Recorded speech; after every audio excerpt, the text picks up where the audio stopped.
হুম। তো যেটা লাগে এখানে বলছে 15 মিনিটে বয়েল হতে টাইম লাগে। আচ্ছা, এরা অনেকে হ্যাঁ স্যার। লিখেছে। ঠিক আছে, বেশ করেছিস, লিখেছিস।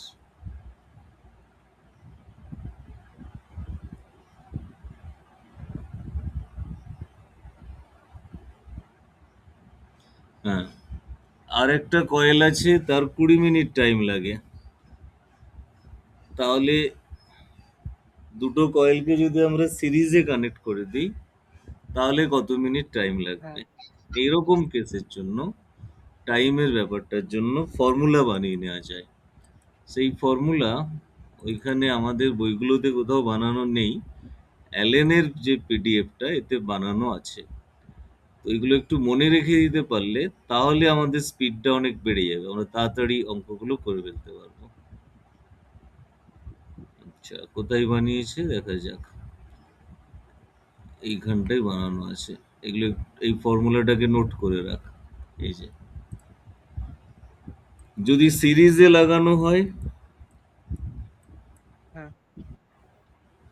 তাহলে এটা T1 plus T2। লাগবে, টাইম বেশি হয়ে যাবে, বেশি টাইম লাগবে। আর যদি প্যারালাল লাগানো হয় তাহলে টাইমটা দেখ কম লাগবে। এই দুটো ফর্মুলা আমাদের মনে রাখতে হবে। এইটা একটা আর এটা একটা, এই দুটো হ্যাঁ মনে রাখতে হবে। দুটো ফর্মুলা প্রত্যেকেই নোট করে রাখ। এইখানেও ওই ফর্মুলার হেল্প নিয়েই প্রুভ করেছে, এই অঙ্কটা সলভ করেছে। হেল্পটা ফর্মুলারই নেবে, নিয়ে সেভাবেই করতে হবে।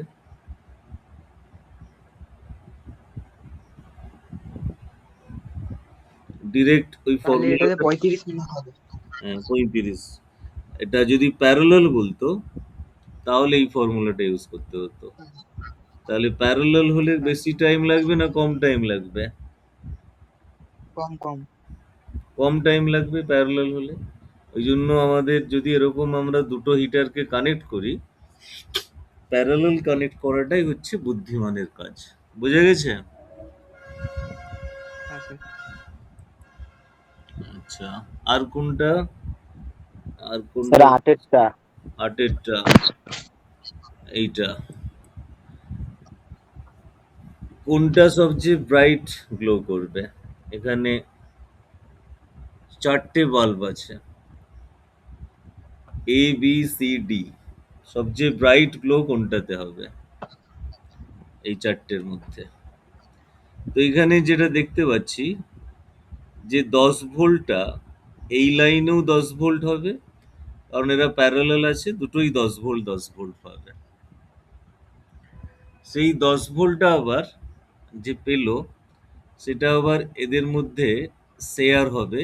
যে কারেন্টটা আসবে এই দুটোর মধ্যে আবার সিরিজ আছে, এদের শেয়ার হবে। তাহলে এ আর বি কোনোভাবেই বেশি গ্লো করার কোনো চান্স নেই, কোনোভাবেই চান্স নেই। ওই যে কারেন্ট, মেন কারেন্ট এসছিল, সেটা যখন এইখানে আসবে, এখানে এসে আবার দুটো আলাদা যে ডিভাইড হয়েছিল, দুটো কারেন্ট কিন্তু এখানে এসে আবার একসাথে অ্যাড হয়ে গেল। তার মানে আমরা এই পুরো কম্বিনেশনের সাথে যদি সিটাকে লক্ষ্য করি, ও সবচেয়ে বেটার পজিশনে আছে। ওর কোনো কারেন্টও স্প্লিট হয়নি, ভোল্টেজও স্প্লিট হয়নি। এ আর বি এর মধ্যে কি হয়েছিল, ভোল্টেজটা ভাগ হয়ে গেছিল। কিন্তু আর ডি কে যদি বলি, ডি হচ্ছে কারেন্টের একটা ভাগ পেয়েছিল, পুরো কারেন্ট পাইনি। কিন্তু সি, সি হচ্ছে পুরো কারেন্টটাই পেয়ে যাচ্ছে। তাই জন্য সিটা হচ্ছে সবচেয়ে বেশি ব্রাইট হবে। এই লজিকই আনসার হয়ে যাবে, এর চেয়ে বেশি কিছু আর দরকার নেই। আর সব বাল্বগুলো আইডেন্টিক্যাল বলা আছে, মানে সবার রেজিস্ট্যান্স একই বলা আছে, সব কটা সেম রেজিস্ট্যান্সের। তাই জন্য আমরা পাওয়ার কনজাম্পশনটা এই ফর্মুলা দিয়েই চালাবো। সবার রেজিস্ট্যান্স সেম, যার কারেন্ট বেশি হবে সে বেশি গ্লো করবে, তো কারেন্ট সিতেই বেশি হবে। আচ্ছা, এরপরে কোনটা বলেছিস? 11। 11। ঠিক আছে, 11তে যাচ্ছি। আচ্ছা, পরে দেখাচ্ছি। 11। হুম, এখানে 3টে বাল্ব আছে। 3টে বাল্বেরই ওয়াটেজ দেওয়া আছে।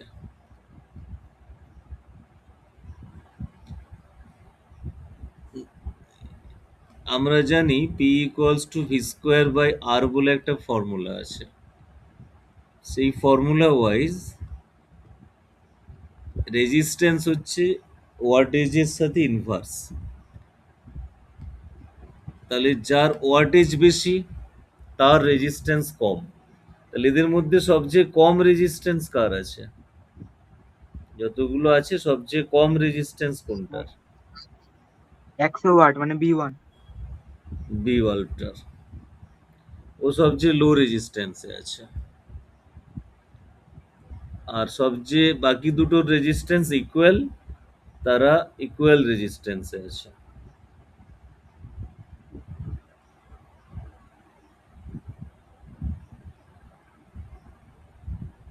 তো ইকুয়াল রেজিস্ট্যান্স যদি থাকে, এই দুটো দিয়ে কারেন্ট একই যাবে। এই দুটো বাল্ব যখন ডিসকাস করব, দুটোর কারেন্ট একই যাবে। তাহলে ওদের মধ্যে যদি কম্পেয়ার করি পাওয়ার কনজাম্পশনটা, P1 I² ইন্টু প্রথমের রেজিস্ট্যান্সটা, P2 I² ইন্টু সেকেন্ডের রেজিস্ট্যান্সটা, এদের মধ্যে কার রেজিস্ট্যান্স কম পেয়েছি? রেজিস্ট্যান্স কম হয়েছে তোর B1 এর।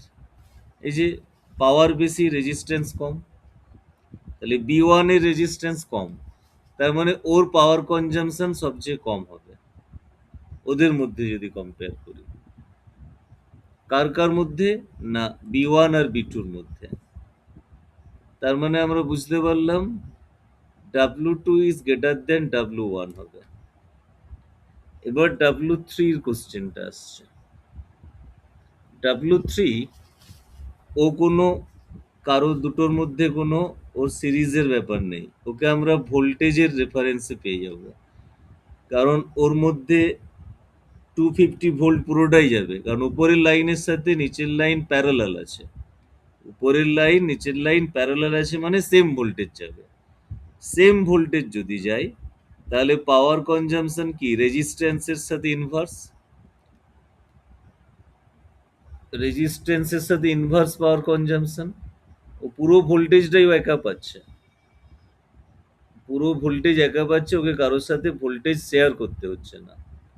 তাহলে সেখান থেকেই আমরা লজিক্যালি আনসারে পৌঁছে যাব যে সবচেয়ে বেশি তাহলে ওয়াটেজ হবে W3-র, মানে সবচেয়ে বেশি গ্লো করবে W3টা। তাহলে এই যে অ্যারেঞ্জমেন্ট W3 সবচেয়ে বেশি, সেটা 4-এরটাতে আসে। তো কারোর বুঝতে অসুবিধা হলে বল কোন জায়গাটা অসুবিধা হলো। এর ক্যালকুলেশন করলে অনেক ক্যালকুলেশন করা যাবে, কিন্তু আমি সেই ক্যালকুলেশনে যেতে চাইলাম না, লজিকে আনসারটা করে নিতে চাইলাম। প্রথম লজিকটা কি? না, B1 আর B2-র মধ্যে কম্প্যারিজনটা। B1 B2-র মধ্যে সিরিজ আছে দুটো, তাহলে সিরিজে হলে কি হয়? যার রেজিস্ট্যান্স কম সে কম গ্লো করবে। কার রেজিস্ট্যান্স কম? না, সেটা এই ফর্মুলা থেকে পেয়েছি। এখান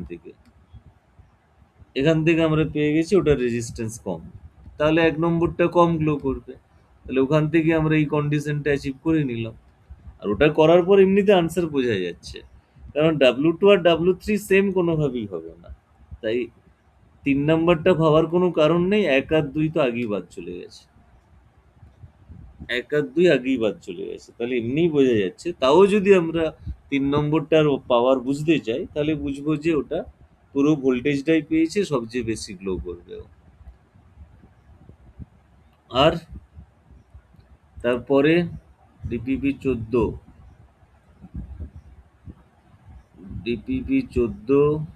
চন্দ্রদ্বীপ একটা বলেছে, আমি আলাদা করে আমাকেই মেসেজ আমার লিখতে বলে দিয়েছিলাম।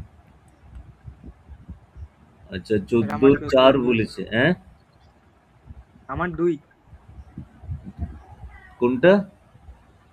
14-2। 14-2। আচ্ছা, 14, 7, 10, 12 অনেক রিকোয়েস্ট আছে দেখছি।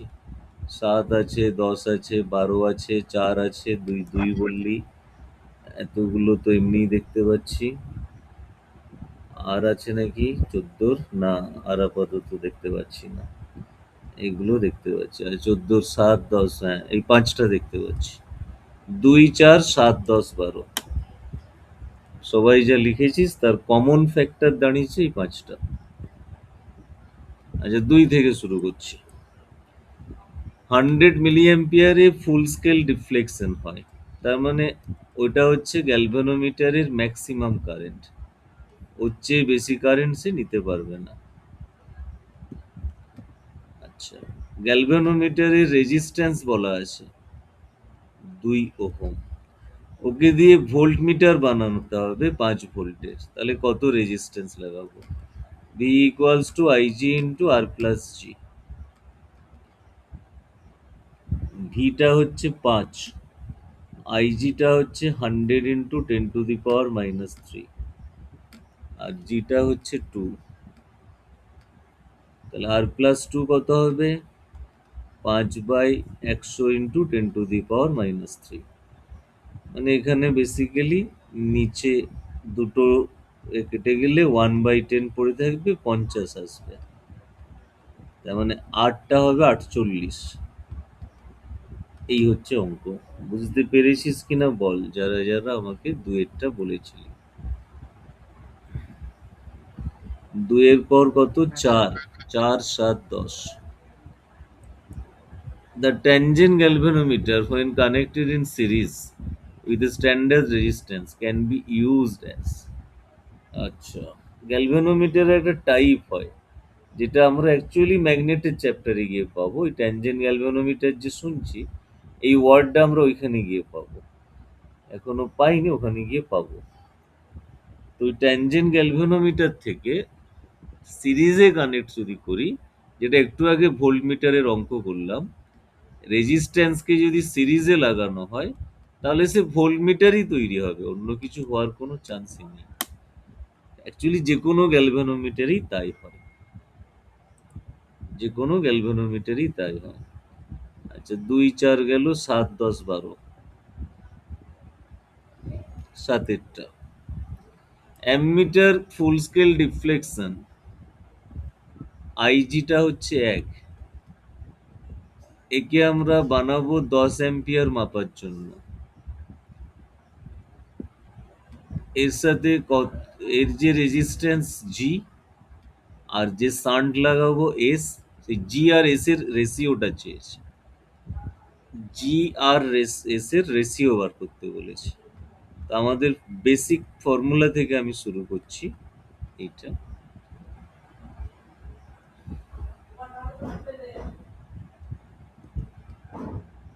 আইএস মানে হচ্ছে আই মাইনাস আইজি। তো বেসিক্যালি জি বাই এস বার করতে বলেছে। জি বাই এস তাহলে কি হচ্ছে? I minus IG by IG. এবার ভ্যালু বসিয়ে দিই, তাহলে রেশিও চলে আসবে। আইটা 10, আইজিটা 1, তাহলে কি রেশিও আসছে? হুম, আরে বল রে কেউ। অপশন 4, 9:1। হুম, খেলা দেখছিস নাকি? ও মুম্বাইয়ের খেলা দেখে লাভ নেই, স্ক্রিন ছোট করে দিয়ে খেলা দেখিস না। এই তো তোর 54 রানে 3 উইকেট পড়ে গেছে। এখন চেন্নাই সাপোর্টার হয়ে যায় সবাই, চেন্নাই ফাটিয়ে দিচ্ছে। চেন্নাই জিন্দাবাদ, চেন্নাই জিন্দাবাদ করে দেয়। আরে প্রতিম বাবু কি খবর? কিছু বলছেন না যে? সব অঙ্ক হয়ে গেছে না একটাও করিসনি? না না, এই কটা হয়েছে স্যার, আর বাকিগুলো স্যার হতে না, পারেনি। এই বাকি মানে আর কি যতটুকু হবে? অব্দি হয়েছে। আমি আমি চাইলেই মেসেজটা গতকালই লিখতে পারতাম যে ক্লাসটা হবে না, অনলাইনে হবে। কেন লিখিনি? কারণ তাহলে একটাও করবি না কেউ, তো কেউ চিনি ভালো করে। ওই জন্য আজকে সকালে সকালে লেখাটাও ভুল হয়েছে, একদম তোর বিকেলে 4টের পরে লিখতে হতো। সকালেও লেখা উচিত হয়নি।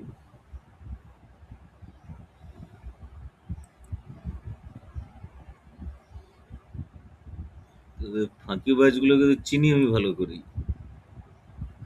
ক্লাসটা অফ করলেও করতে পারতাম, কিন্তু সেটা করলে আরো ফাঁকিবাজি করবি তোরা, আরো চরম ফাঁকিবাজি করবি, কিছুই করবি না। যাই হোক, 10-এরটা আমি আমার কাজ করে দিচ্ছি, এবার যে যা নিজের ভালো বুঝলে বুঝবি, না বুঝলে কি আর জোর করে বোঝানো যাবে বল? কত আর জোর করবো? এই বয়সে, এত বয়স হয়েছে তোদের, বড় হয়ে গেলি, 12-এ পড়ছিস, এবার জোর করে বোঝানোর তো কোনো জায়গা নেই।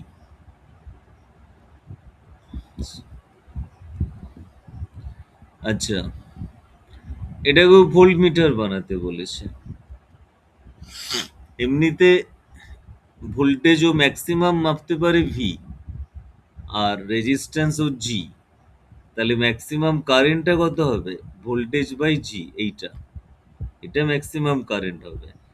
কিন্তু ওকে দিয়ে আমরা মাপাবো এন ইন্টু ভি। তাহলে এই ভি এর জায়গায় এন ইন্টু ভি বসবো, এটা মাপাচ্ছি ওকে। আর আইজিটা হচ্ছে ভি বাই জি, আমাকে আর বের করে নিয়ে আসতে হবে। এটা কেটে গেল, G into N equals to R plus G. তাহলে আর হচ্ছে জি এন মাইনাস জি, মানে G into N minus one. বুঝতে পেরেছিস চন্দ্রদীপ? হ্যাঁ স্যার, বুঝতে পেরেছি। বেশ, এটা খুব ছোট্ট কিন্তু খুব ইম্পর্টেন্ট অঙ্ক। এইটা অনেকবার আগেও পড়তো, মানে যখন এমসিকিউ প্যাটার্ন আসেনি, আগেও যে শর্ট কোশ্চেন বা এমসিকিউ পড়তো, অনেক আগে তো এমসিকিউ ছিল না, শর্ট কোশ্চেন ছিল তখন। তো সেই শর্ট কোশ্চেনে এটা অনেকবার পড়েছে তোর 2000-এর সময়তে, 2002, 2003 এইসব সময়গুলোতে। তখন এমসিকিউ ছিল না, আমরা যখন পরীক্ষা দিয়েছি তখন শর্ট কোশ্চেন পড়তো 2-4টে করে, তাতে এটা পড়তো তখন পরীক্ষা। আচ্ছা, 12টা। In the diagram shown, the reading of voltmeter is 20 volt. আচ্ছা, ammeter is 4 ampere. Very good. The value of R should be. তাহলে R এর ভ্যালুটা কত হওয়া উচিত? এটা দিয়ে 20 ভোল্ট হচ্ছে, মানে এই লাইন ধরেও 20 ভোল্ট হওয়া উচিত যদি অ্যামমিটার ভোল্টমিটার গুলো আইডিয়াল হয়। আইডিয়াল মানে, মানে ওদের রোধ নেই, ওদের রোধ নগণ্য, ওদের রেজিস্ট্যান্সটা নেগলিজিবল। তাহলে এই লাইনেও 20 ভোল্ট হলে এই লাইনেও 20 ভোল্টই হবে। তাহলে আর এর ভ্যালু কত হবে? V equals to I R করে দিলে R equals to V by I. ভিটা হবে 20, এটা 4, 5 ওহম হবে। কিন্তু আমার বলেই দিয়েছে কোশ্চেনে, ছোট্ট করে লিখেই দিয়েছে যে আইডিয়াল নয় ওটা, কিছুটা রেজিস্ট্যান্স ওদের থাকতে পারে, অ্যামমিটারের কিছুটা রেজিস্ট্যান্স থাকতেই পারে। তাই জন্য শুধু এইটাই 5 হবে না, এটা 5-এর চেয়ে একটু কম হতে পারে। ধরা যাক অ্যামমিটারের জন্য রেজিস্ট্যান্স আছে 0.1 ওহম, তখন এই জায়গাটা 4.9 হবে, মানে টোটালটা 5 হতে হবে। এরকম কেস আর কি। সেটা আমাদের বলে দেয়নি কত, আমাদের শুধু লিখে দিয়েছে আইডিয়াল নয়, এই ব্যাপার। বুঝতে পেরেছিস প্রত্যেকেই? এই যে নট হ্যাঁ স্যার। আইডিয়াল কথাটা খুব ইম্পর্টেন্ট একটা কথা, ঠিক আছে? খুবই ইম্পর্টেন্ট একটা কথা। যার কথা বলতে প্রবলেম আছে সে মেসেজটাও লিখতে পারিস, এই যে এইখানে যে মেসেজ বক্স আছে, ইনকল মেসেজ, ইনকল মেসেজেও রেসপন্স দিতে পারিস।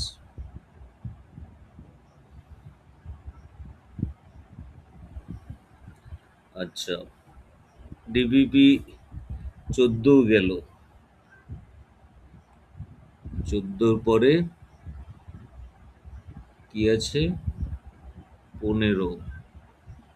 দেবজিৎ টাইপ করছে, বাহ বিশাল ব্যাপার, মিস্টার দেবজিৎ টাইপ করছে, আনএক্সপেক্টেড ব্যাপার, ভাবা যায় না, বিশ্বাস করতে পারছি না আমি। ডিপিপি 15-র 5 আগে লিখে নিই। 5 বলেছে অনিমেষ, দেবাশিস বলেছে 6,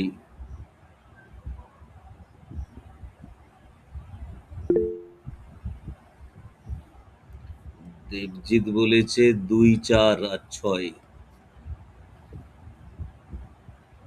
সৌম্য, সৌম্যের ১৫ কিছু বলেনি। না, ১৫ কিছু বলেনি। ১৫ করেনি মনে হয়। আচ্ছা বেশ। ২, ৪, ৬। ২ থেকে শুরু করছি। In the circuit shown a meter bridge is its balance state. Balance রয়েছে, এরকম স্টেটে দেয়াই রয়েছে। তো এটা যদি P হয়, এটা Q হয়। না, ভুল লেখা হচ্ছে। যেভাবে ওরা দিয়েছে সেই ওয়াইজ এটা P, এটা Q, এটা R, এটা S। আমাদের ফর্মুলা হচ্ছে P by Q equals to R by X হবে। Meter bridge wire has a resistance 0.1 ohm per centimeter. The value of unknown resistance X. The current drawn from the battery of negligible resistance is. আচ্ছা, আগে unknown রেজিস্ট্যান্সটা বের করে নিই, তারপর current নিয়ে ভাববো। পিটা হচ্ছে 60, এটা 40, আর হচ্ছে 6, তাহলে এক্সটা হচ্ছে আননোন রেজিস্ট্যান্স। এক্স কত হচ্ছে বল, এক্সটা বের কর, কত হচ্ছে বল। 4 ওহম। কত? 4 ওহম। 4 হচ্ছে, এক্স হচ্ছে 4।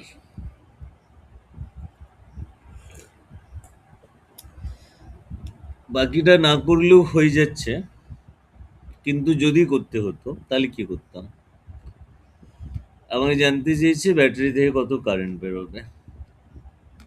ব্যালেন্স থাকলে এইখানটা তো বাদ চলে যাবে। ব্যালেন্স থাকা মানে গ্যালভানোমিটার দিয়ে কোনো কারেন্ট যাবে না, যেটা হুইটস্টোন ব্রিজে হয় সেটাই হবে, এটাকে বাদ দিয়ে দে। এটা 4, এটা 6।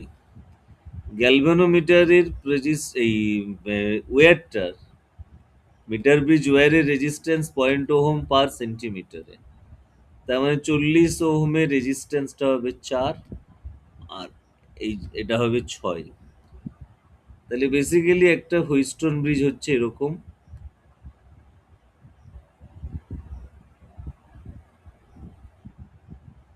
5 ভোল্টের ব্যাটারি। 4, 6, 4, 6। তাহলে মোট তুল্য রোধ কত হচ্ছে সিস্টেমটার? নিচে 10, 1 বাই 10, 1 বাই 10, 2 বাই 10, হ্যাঁ, উপরে 10, 5 নিচে 10। 5 এটা 10, 10, 5 হচ্ছে। তাহলে কারেন্ট কত হবে? ভোল্টেজ বাই রেজিস্ট্যান্স 1 হয়ে গেল। 1 অ্যাম্পিয়ার হবে।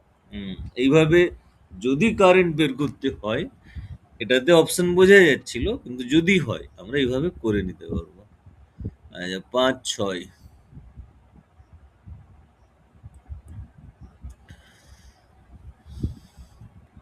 If AC is corresponding to null deflection, আচ্ছা, X মিটার ব্রিজ, এটা X মানে এদিকটা 100 micro X. What would be its value if the radius of the wire AB is doubled? ও, X লেংথে balance পেয়ে গেছিলাম। এখন যদি এই তারটাকে মোটা করে দিই, তাহলে কত লেংথে পাবো? তার মোটা করলে রেজিস্ট্যান্সের কি চেঞ্জ হবে? এই হচ্ছে ফর্মুলা। তার মোটা করা মানে এইটাকে মোটা করা। এটা মোটা করলে রেজিস্ট্যান্স কমে যাবে। কত টাইমস কমবে? রেডিয়াস ডাবল করলে, রেডিয়াস মানে পাই আর স্কোয়ার করে লিখে নিলাম। সরি, ডাবল বলেছি, সব লিখছি। 2r স্কোয়ার, তার মানে আগে যা রেজিস্ট্যান্স ছিল তার 1/4 হয়ে যাবে। তার মানে ব্যালেন্স পেতে গেলে লেংথটাকে 4 গুণ বাড়াতে হবে, তবে আমরা ব্যালেন্স খুঁজে পাবো। এই রেজিস্ট্যান্সটা কমে যাবে, তাহলে ও না, ভুল হচ্ছে তো, দুদিকেই তো বাড়বে, এখানেও তো বাড়বে, তাহলে তো রেশিও একই চলে আসবে। বাট পি বাই কিউ, এটা ধর পি, এটা Q, P by Q ratio তো একই চলে আসবে, দুটো জায়গাতেই তো বাড়ছে। হ্যাঁ, এমনিতে তো আমাদের ফর্মুলা যেটা রেজিস্ট্যান্সের রো এল বাই এ, এই এরিয়াটা দুটো ফ্যাক্টরের জায়গাতেই কমন এসে যাবে। পি এর জন্য কমন, আমি ধরলাম লেংথটা, একটার জায়গায় লেংথ এল ওয়ান, এরিয়াটা এ। যদি গোটা তারটাকেই মোটা করি তাহলে কোনো এফেক্ট পড়বে না। গোটা তারটাকেই মোটা করে দিই পুরোটাই, এ থেকে বি, এ থেকে বি তো বলেছিল, আমি ভুল দেখেছি, পুরোটাকেই মোটা করেছে, শুধু ওইটুকুকে না, পুরোটাকে মোটা করে দেওয়াতে কোনো এফেক্ট পড়বে না, পুরো তারটাকেই মোটা তার করে দিয়েছে, শুধু লেংথের রেশিওতেই থাকবে ও, এই জন্য এক্স এক্সই থাকবে, চেঞ্জ হবে না। বুঝতে পেরেছিস? হ্যাঁ স্যার। গুড, দারুণ কোশ্চেন এটা। ওরকম সব কোশ্চেনই পড়ে যেগুলো আসলে ক্যালকুলেশন করতেই হয় না, বোকার মতন আমি যেমন ক্যালকুলেশন করে ফেললাম ভালো করে না পড়ে, এটাই অনেকে করে ফেলে। আচ্ছা, 6 নম্বর, এক্স দেওয়া রয়েছে 12, এইটা, এটা আর 18 দেওয়া রয়েছে, এটা একটু বেঁকিয়ে জকিটাকে ঘুরিয়ে এনেছে, আসলে এই যেমন হয় সেরকমই, পি এই পার্টটা, এই পার্টটা কিউ, জকিকে ঘুরিয়ে এনে লাগিয়েছে, পি কিউ আর এক্স এইভাবেই আছে। If R is made 8 ohm, তখন জকিটা কোথায় থাকবে? প্রথমে কোথায় থাকবে আগে দেখে নি। P by Q equals to R by X, আরটা 18, এটা 12, কি রেশিও হচ্ছে তাহলে? রেশিওটা হচ্ছে 3:2, 100-কে 3:2 রেশিওতে ভাগ করে দে দুটো পার্টে, একটা 3/5 অংশ হবে, একটা 2/5 অংশ হবে, তাহলে কত কত হচ্ছে? হুম, একটা 60 হবে, 40 আর এটা 40। আর একটা 40, প্রথমে তাই বলা আছে। পরে কি বলছে? পরে আর এর ভ্যালুটাকে 8 করে দিতে বলছে, করে দিচ্ছি, আর এর 8, তাহলে এখন কি রেশিওতে ভাগ হবে? 4 দিয়ে কেটে দিই, 2/3, পুরো রেশিওটা উল্টে যাবে, তাহলে এখন এই দিকটা হয়ে যাবে 40 আর এই দিকটা হয়ে যাবে 60, তাহলে কতটা সরাতে হবে জকিকে? 20। 20 সেমি, হয়ে গেল, ওটাই, ওইটুকুই অ্যান্সার, জকিটা 20 সেমি সরাতে হবে। অ্যান্সার আর দেখুন 40। হ্যাঁ, অ্যান্সার 40 দেওয়া আছে মনে হয়। বাট কি বকছিস উল্টোপাল্টা, দেখুন 20 আছে একবার। অ্যান্সার, মেরে ফেলবো তোকে আমি, ভালো করে দেখ, দেখি। ভালো করে দেখ, 40 জীবনে হবে না, 6-2 অ্যান্সার, এই তো 2, কি সব বকছিস, দেখ ঠিক করে, দেখতে পেয়েছিস? হ্যাঁ স্যার, 2 2। ভুলভাল বকছিস কেন? আচ্ছা, 14তে আর কিছু নেই, 15তে চলে, এই 16, 15ই তো হলো, ভুল করছি,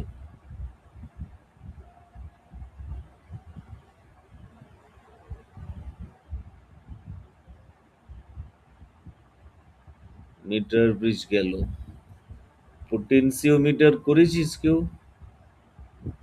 এই তো চন্দ্রদীপ করেছে, দেখ কত ভালো স্যার ছিল। অর্ধেকের বেশি পারিনি স্যার। বাট চন্দ্রদীপ না পড়তে এসেও করেছে, দেখ, সৌম্য করেছে 16-1, দেবাশিস করেনি, এ কি সব লিখছে, গালাগালি লিখছে।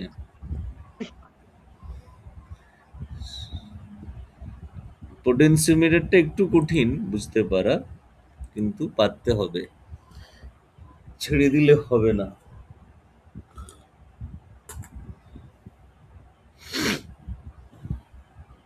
আচ্ছা, 16 এর 1 পেয়েছি, 6 পেয়েছি, 8 পেয়েছি। খাতায় আমি স্যার পরের দিন 2 দেখবো, 2 সবার 2 জন্য খাতায় থাকে। হ্যাঁ? স্যার 16 2 আচ্ছা, 2 পেলাম।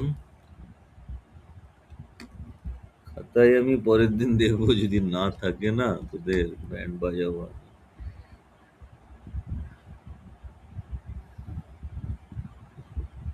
3 ও পেলাম। ঠিক আছে। প্রতিমের সব হয়ে গেছে। প্রতিমের একটাও আটকায়নি। সব ওকে। আচ্ছা, এক একটা দেখে করি আগে। দু একটা করে দিলে আশা করছি তারপর একটু তোদের কাছে ইজি হবে। কোশ্চেন গুলো একটু অন্যরকম এখানে। আগে আমি ওই সার্কিটটা আঁকি, নাহলে বুঝতে অসুবিধা হবে। এরা যেভাবে সার্কিট করে এনসিআরটির ফরম্যাটে করে, সেখানে ওই ড্রাইভিং সেলটাকে উপরের দিকে আঁকে সবসময়। না, এখানটা তো আঁকা নেই, পরেরটাতে আছে এই যে। এই ড্রাইভিং সেল এরা সবসময় উপরের দিকে রাখে। তাহলে আমরাও সেভাবেই আঁকি, বুঝতে সুবিধা হবে, ওদের ছবির সাথে মিলবে। ড্রাইভিং সেলটা উপরের দিকে রাখে, আর কিছু না। এটা হচ্ছে ড্রাইভিং সেল, যে সার্কিটে কারেন্টটা চালাবে। এইখানটায় 10 মিটারের তার থাকে জেনারেলি, 10-এর কমও থাকতে পারে। তারপর এখানটায় যে সেলটার উপরে মেজারমেন্ট করব, সেই এক্সপেরিমেন্টাল সেলটা থাকে এখানে। ড্রাইভিং সেলকে ই ড্যাশ লিখে দিলাম, আর এটা হচ্ছে এক্সপেরিমেন্টাল সেল। দিয়ে এখানে গ্যালভানোমিটার দিয়ে জকি দিয়ে কানেক্ট করা থাকে। আচ্ছা, এখানে 10 মিটারের ওয়্যার বলেছে, এ থেকে বি 10 মিটার বলে দিয়েছে। তার রেজিস্ট্যান্সটাও বলে দিয়েছে, 20 ওহম ওয়্যারটার। তাকে যে ড্রাইভিং সেল দিয়ে জুড়েছি সেটা 3 volt, internal resistance negligible, and a 10 ohm resistance joined in it in series। এর সাথে আবার একটা 10 ওহমের রেজিস্ট্যান্স আলাদা করে জুড়ে দিয়েছে।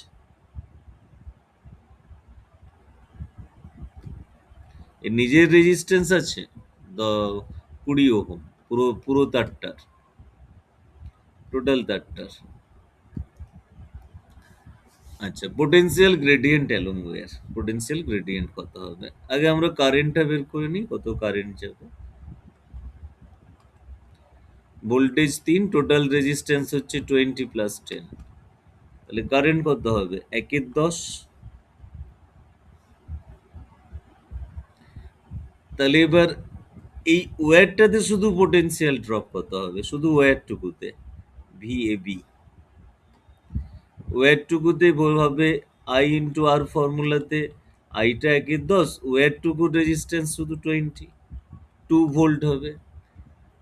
এই পোটেনশিয়াল ড্রপ পার ইউনিট লেংথ যেটা, তাকে পোটেনশিয়াল গ্রেডিয়েন্ট বলে। বিভবের নতিমাত্রা, বাংলায় বিভবের নতিমাত্রা। বাংলাও লিখে রাখবি, তাহলে পরীক্ষার সময় বাংলা লেখা থাকলে আর খুঁজে পাবি না। এই তোর কালকে দেখছি 11-এর ছেলেগুলোর ওরম প্রবলেম হচ্ছে। ওদেরকে প্রাসের গতি পড়িয়েছি, প্রজেক্টাইল বলেছি। এবার যখন দত্তপালের বই থেকে অঙ্ক করছে, বলছে স্যার প্রাস কি? প্রাসটা কি? আমি তো প্রজেক্টাইল বারবার বলেছি, দু একবার প্রাস ওয়ার্ডটা ইউজ করেছিলাম, কিন্তু ওরা অত খেয়াল করেনি। খাতায় লিখেওছে প্রজেক্টাইল, আমি স্যার প্রাস কি? তারপরে বলছে স্যার প্রসার কি? রেঞ্জ বলেছি, রেঞ্জটা তো প্রসার একবারও বলিনি, আমিও বলিনি। দিয়ে আর অঙ্ক পারেনি করতে। তাই বাংলাগুলোও লিখে রাখবি। বেগের নতিমাত্রা 2/10 হবে, মানে 0.2 volt per metre. 0.2 volt per metre. বুঝতে পেরেছিস প্রত্যেকে? কে কে পেরেছিস হাত তুল দেখি। স্যার পোটেনশিয়াল গ্রেডিয়েন্টটা আরেকবার বলুন ওইখানটা। ওই যে voltage per metre, per unit length, তাহলে পোটেনশিয়াল ড্রপ ওয়্যারটাতে কত হচ্ছে? 2 ভোল্ট, এটা বুঝেছিস? হুম?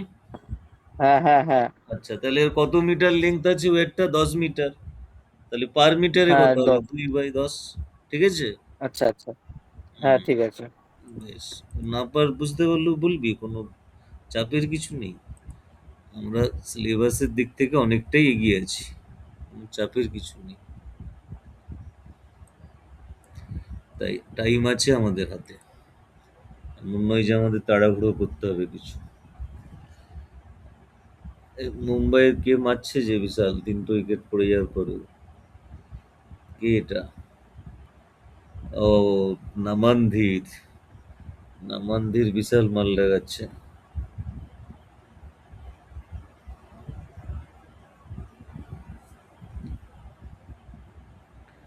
আচ্ছা, আর কোনটা আছে? 2, 3। ঠিক আছে, 2।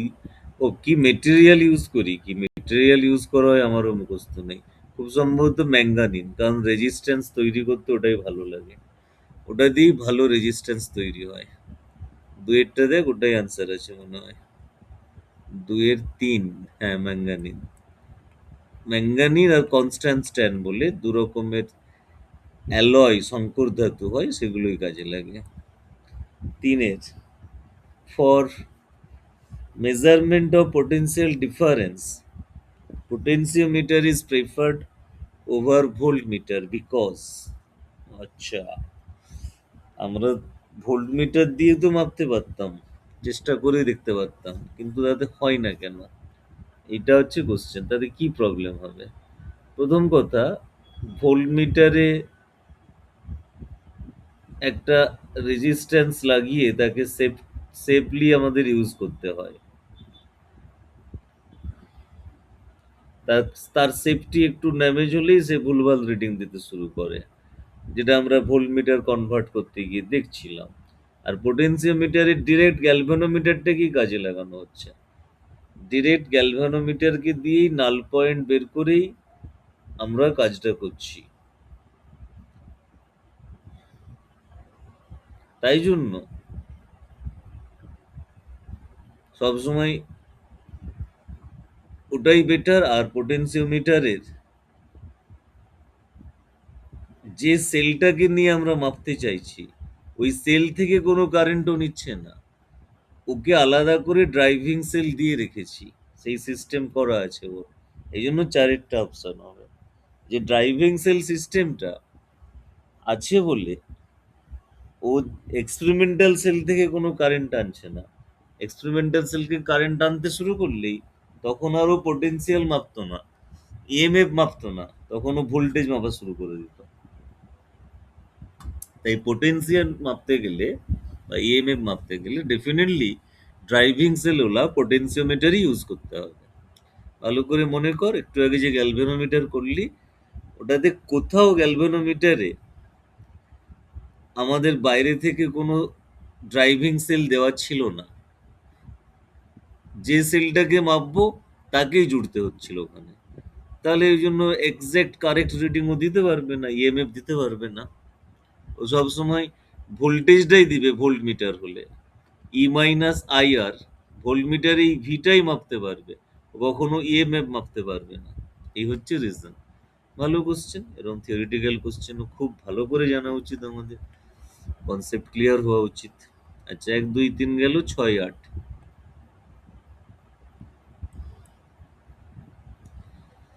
Potential meter wire of length 1 meter connected in series with 490 ohm battery.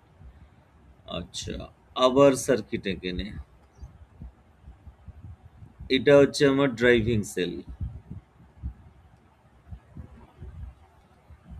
তাকে পোটেনশিওমিটার ওয়্যারে লাগিয়েছি। এ থেকে বি হচ্ছে ওয়্যারটা, কত লেংথ? 1 মিটারের বলেছে, 10 মিটার নেয়নি এখানে। এর সাথে সিরিজে একটা রেজিস্ট্যান্স লাগিয়েছে, এরকম রেজিস্ট্যান্স লাগিয়ে রেখেছে 490। 2 ভোল্ট ব্যাটারি দিয়ে চালাচ্ছে ওকে। আর পোটেনশিয়াল গ্রেডিয়েন্ট যেটা পাওয়া গেছে সেটা এত মিলিভোল্ট পার সেন্টিমিটার।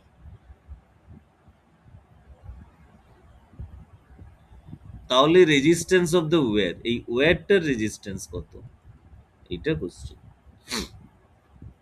বেশ, ওয়্যারের রেজিস্ট্যান্স তো আমরা জানি না, কিন্তু ওয়্যারে কত পোটেনশিয়াল ড্রপ হচ্ছে টোটাল সেটা বের করে ফেলতে পারবো, কারণ গ্রেডিয়েন্টটা দেওয়া আছে। পোটেনশিয়াল পার ইউনিট লেন্থ দেওয়া আছে 0.2 মিলিভোল্ট পার সেন্টিমিটারে। তা লেন্থটা সেন্টিমিটার করে বসিয়ে দে, 100 সেন্টিমিটার। তাহলে কত আসছে, 0.02। এতটা ভোল্টেজ খাচ্ছে এই রেজিস্ট্যান্সটা, মানে পোটেনশিওমিটার ওয়্যারটা এতটা ভোল্টেজ ও ড্রপ করেছে। তাহলে ওর রেজিস্ট্যান্স কত?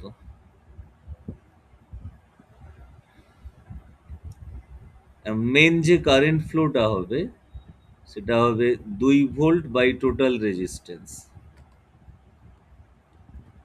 তাহলে সেই কারেন্ট হলে এতে কত ভোল্টেজ ড্রপ হবে, ভি ইকুয়ালস টু আই আর। ওই ভিটাই আমরা 0.02 পেয়েছি। আইটা কত, আইটা হচ্ছে 2/490 প্লাস আর ইন্টু আর। এখান থেকে আর এর ভ্যালু বের কর,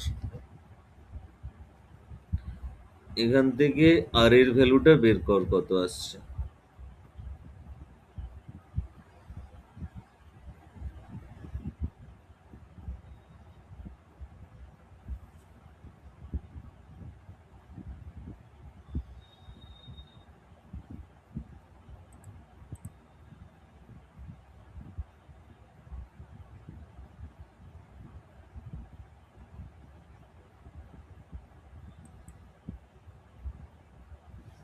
কত আসছে? অ্যাপ্রক্স 4.9 আসছে, মানে আচ্ছা, 499/99 আসছে। আচ্ছা, 4.9, ওটাই আনসার আছে। আমি স্টেপটা আবার বলছি, যার বুঝতে অসুবিধা হয়েছে আবার দেখবি। পোটেনশিয়াল গ্রেডিয়েন্ট দেওয়া আছে, সেইটাকে লিখলাম। তাহলে এই 1 মিটারে কত পোটেনশিয়াল ড্রপ হচ্ছে বার করলাম।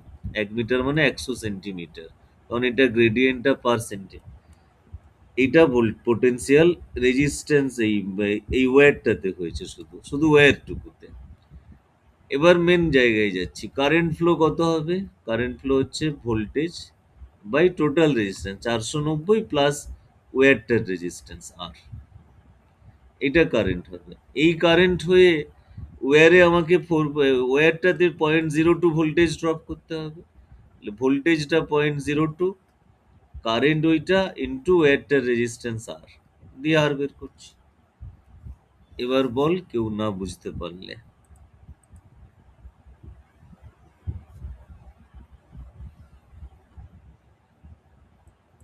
আচ্ছা, সবাই বুঝেছিস আশা করছি।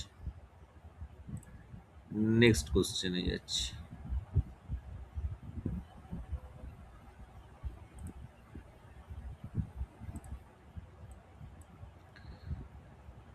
আটেরটা, resistance of 100 centimetre long potentiometer wire is 10 ohm. আচ্ছা, ওয়্যারটার লেন্থ দেওয়া রয়েছে 100 centimetre. It is connected to 2 volt battery and the resistance are in series. Voltage 2 volt আর একটা এক্সট্রা রেজিস্ট্যান্স 8 ড্যাশ লিখছি, সেটার সাথে কানেক্ট আছে। 10 মিলিভোল্টে আমরা নাল পয়েন্ট পেয়েছি 40 সেন্টিমিটার লেন্থে। তার মানে বেসিক্যালি পোটেনশিয়াল গ্রেডিয়েন্ট দেওয়া রয়েছে 40 centimetre length equivalent to 10 millivolt. তাহলে পোটেনশিয়াল গ্রেডিয়েন্ট কত, 1 সেন্টিমিটারে কত হচ্ছে, 10/40 মিলিভোল্ট পার সেন্টিমিটার। তাহলে 100 সেন্টিমিটারে কত পোটেনশিয়াল ড্রপ হবে, 100 সেন্টিমিটারে হবে 10/40 ইন্টু 100 মিলিভোল্ট। রসগোল্লা একটা কেটে দিলাম, 20, 5 মিলিভোল্ট ড্রপ হবে 100 সেন্টিমিটার। স্যার সরি 25 না? 25, হ্যাঁ ভুল লিখলাম 25। তাহলে আমার ওয়্যারটাতে 25 ভোল্ট খাওয়াতে হবে, ওয়্যারটা যেটা, ওয়্যারটাকে 25 ভোল্ট খাইয়ে দিতে হবে। কারেন্ট কত হবে? কারেন্ট হবে 2 ভোল্ট বাই টোটাল রেজিস্ট্যান্স, ওয়্যারের রেজিস্ট্যান্স প্লাস আর একটা রেজিস্ট্যান্স আর।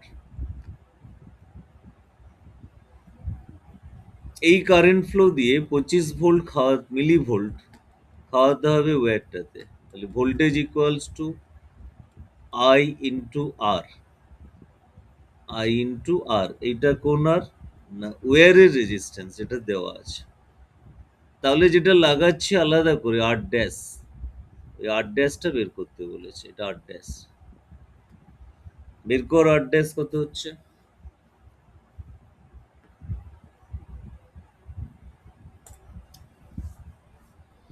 এরা তো সেই একটা শর্টকাট ফর্মুলা দিয়ে ডিরেক্ট মেরে দিয়েছে, ওতে করে একটু বুঝতে অসুবিধা হতে পারে অনেকের, আমি এই জন্য স্টেপগুলো ভেঙে করছি।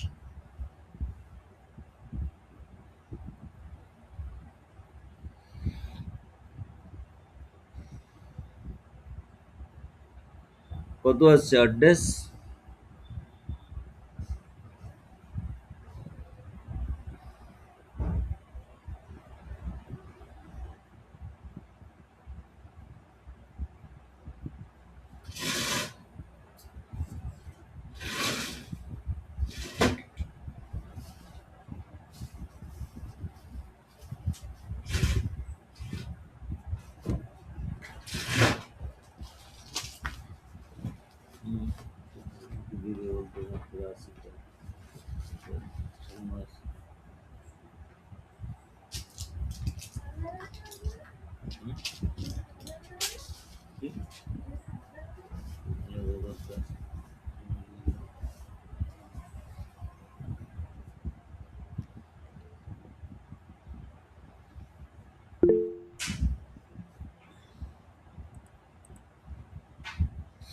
সাতশো নব্বই বলছে,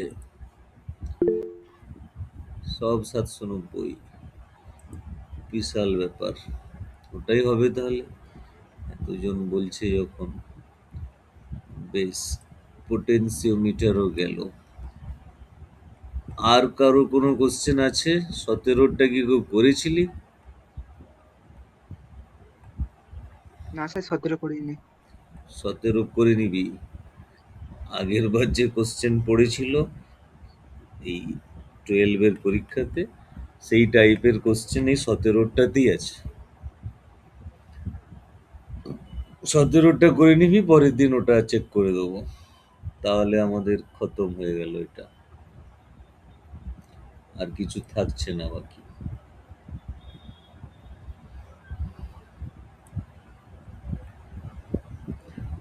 চ্যাপ্টার খতম করলাম।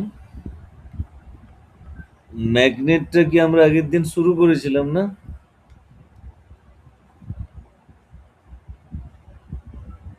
আর স্যার সামনের দিকটা শুরু হয়েছিল। ওই বায়ো সাভার্ট, হ্যাঁ হ্যাঁ, ওই বায়ো যে সাভার্ট চারটে ল, লটা মানে করেছিল। চারটে কন্ডিশন পর্যন্ত। ঠিক আছে। আর ওই ডেরিভেটিভ, মানে ভেক্টরের ফর্ম পর্যন্ত হয়েছিল, হুম ম্যাগনেটিক পারমিটিভিটি ওইগুলো। ঠিক আছে, বুঝতে পেরেছি।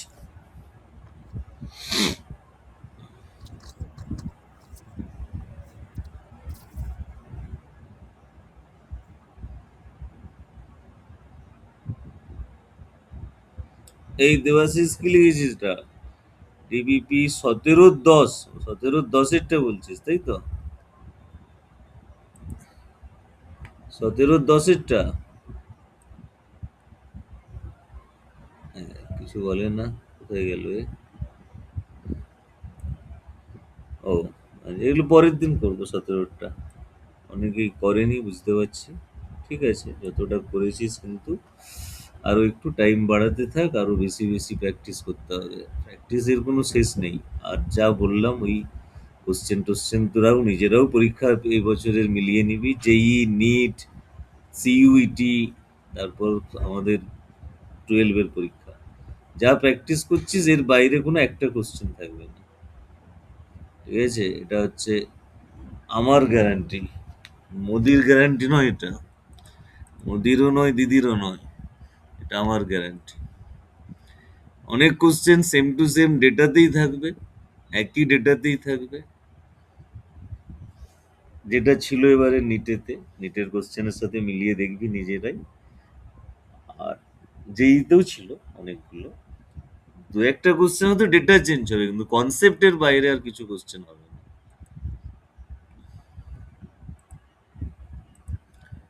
তাই কে কি বই প্র্যাকটিস করছে, এই বই সেই বই, এই কোচিং ওই কোচিং, কিচ্ছু দেখার দরকার নেই।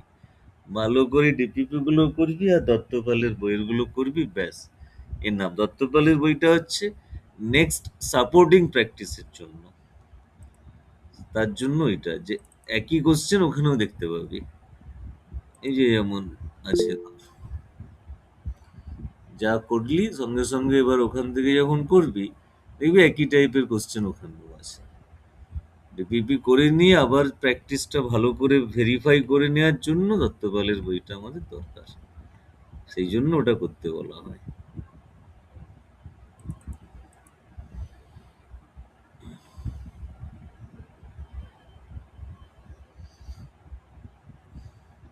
এই 34 কি আনসার হবে বল?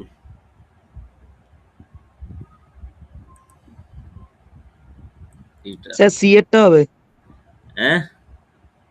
সি এরটা, সি। এটা কি হুইস্টন ব্রিজ আছে?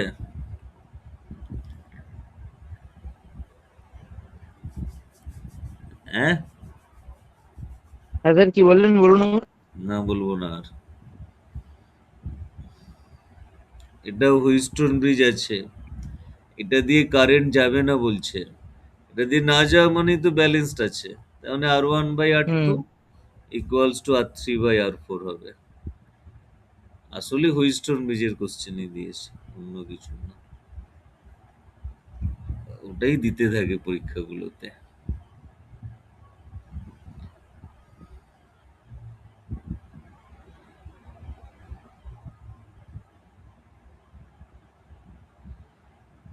এই 5-এরটা কি আনসার হবে?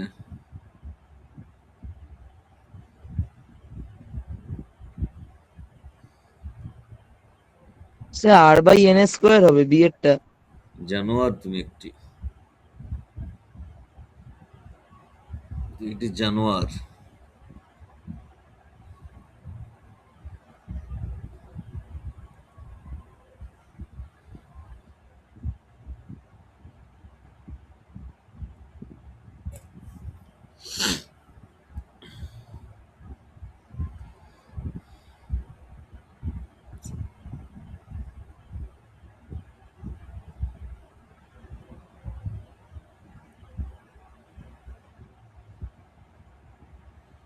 আর জাটেরটা কি হবে বল?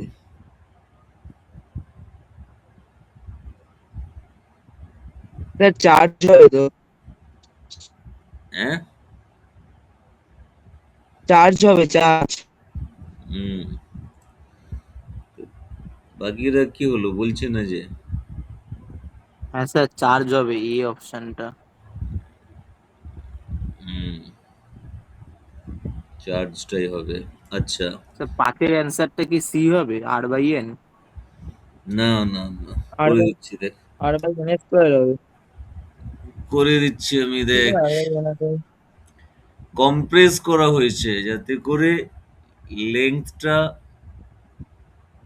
কমে, রেডিয়াসটা বাড়ে। এটা হচ্ছে ব্যাপার। কম্প্রেস করা মানে ছোট করে দেওয়া হয়েছে। ধর এরকম লম্বা ছিল, তাকে ছোট করা হয়েছে। R/N² কি করে হবে ভাই? R/N² হবে। চুপ কর, তোকে রেশিও বলবো। জানতে দিয়েছে তো।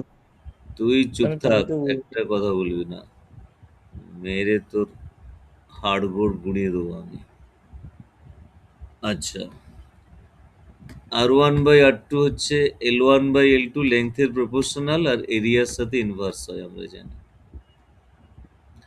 এখন কম্প্রেস করলে ওর ভলিউমটা সেমই থাকবে, ভলিউমটাতে কোনো চেঞ্জ হবে না। তার মানে L1 ইন্টু A1 আর L2 ইন্টু A2 এটা একই থাকবে। আমার এখানে কোশ্চেনটা রেডিয়াসের টার্মে আছে, তাহলে L1/L2টাকে আমরা সরিয়ে এরিয়াকে নিয়ে আসি, কারণ ক্রস সেকশনাল এরিয়ার সাথেই রেডিয়াস ঢুকে বসে আছে। যাকে দরকার তাকে নিয়ে আসবো, সোজা কথায়। আচ্ছা, করে দিলাম এটা। এবার এরিয়া মানে আমরা কি জানি? এরিয়া মানে জানি পাই আর স্কোয়ার। আর টু স্কোয়ার একটা, আর ওয়ান স্কোয়ার একটা, বাইরে কিন্তু স্কোয়ারটা আছে, ভুলে গেলে চলবে না। তাহলে R two by R one এর whole to the power four এসে গেল। আমাকে আর টুটা কি করতে বলেছে? N times the R one, N times the R one, R one one কেটে গেল। তাহলে R one by R two কি হলো? N to the power four. That's mean new resistance R two হবে R one by N to the power four. জানোয়ারের মতন বকে যাচ্ছে, কোথায় ভুলভাল শিখে আসে, উল্টো পাল্টা সব মাস্টারদের কাছে পড়তে যাবে। 10টা মাস্টার পিছনে নিয়ে বসে আছে, জানোয়ারের মতন বকে যাচ্ছে। তবে ব্যান করে দেবো আমি এরপরে। নিজে তো ভুলভাল করবি, লোককেও ভুল শেখাবি। বুঝতে পেরেছিস ক্যালকুলেশনটা? হ্যাঁ দেবাশিস? হ্যাঁ স্যার, হ্যাঁ স্যার। হ্যাঁ স্যার ঠিক আছে। গুড। কারোর অসুবিধা হয়েছে বুঝতে? বল। দেবজিৎ কোথায় গেল? পালিয়ে গেছে নাকি? আছি। আছে, এই তো আছে বলছে।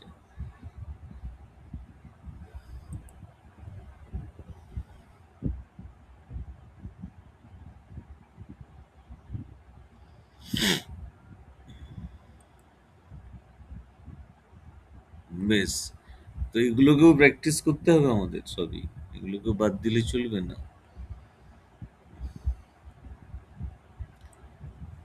পরের দিন এগুলো সব করে আসবি, পুরোটাই চেষ্টা করবি করে ফেলার।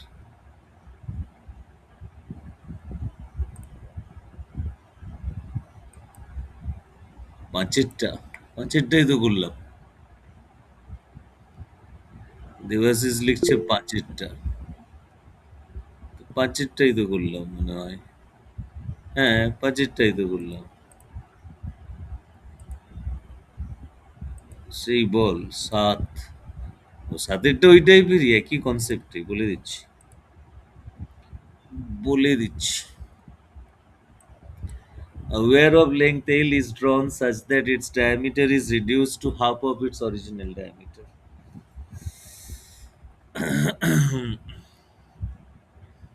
ডায়ামিটারটাকে হাফ করা মানে রেডিয়াসটাকেও হাফ করা। তাহলে আবার আর ওয়ান বাই আর টুর ফর্মুলায় চলে যায়। R one by R two কি পেয়েছিলাম আমরা? R two by R one তার whole to the power four পেয়েছিলাম। এখানে ডায়ামিটার কত করেছে বা রেডিয়াস, ডায়ামিটার হাফ মানে রেডিয়াস হাফ, হাফ করে দিয়েছে half.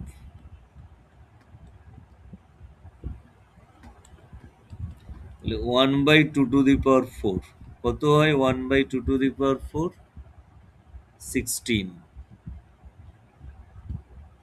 R one by R two এসে গেল এটা। আর ওয়ান দেয়া রয়েছে, আগে কত ছিল আর ওয়ান? 10। তাহলে আর টু কত হবে? আর টু কত হবে এবার বের করে ফেল। Option D. বুঝেছিস দেবাশিস?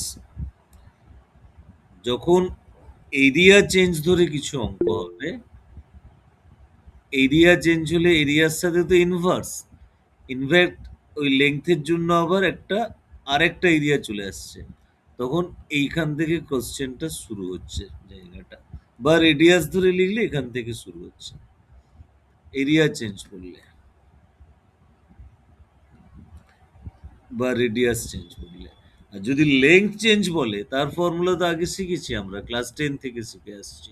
লেংথের চেঞ্জ বললে আর টুটা হয় এন স্কোয়ার ইন্টু আর ওয়ান, যেখানে এন হচ্ছে কত গুণ বাড়ানো বা কমানো হচ্ছে। লেংথের জন্য বললে, যদি লেংথটার কথা বলা হয়, এই দুটো যেন গুলিয়ে না যায়।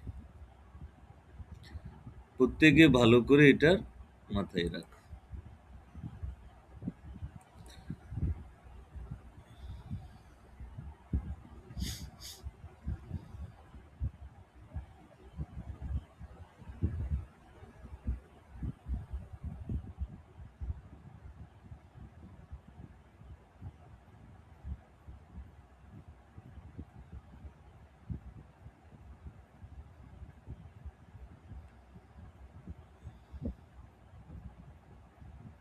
আচ্ছা ঠিক আছে, সবগুলোই চেষ্টা করবি করে নেওয়ার। এইটা কর দেখি 40 এরটা কি হবে।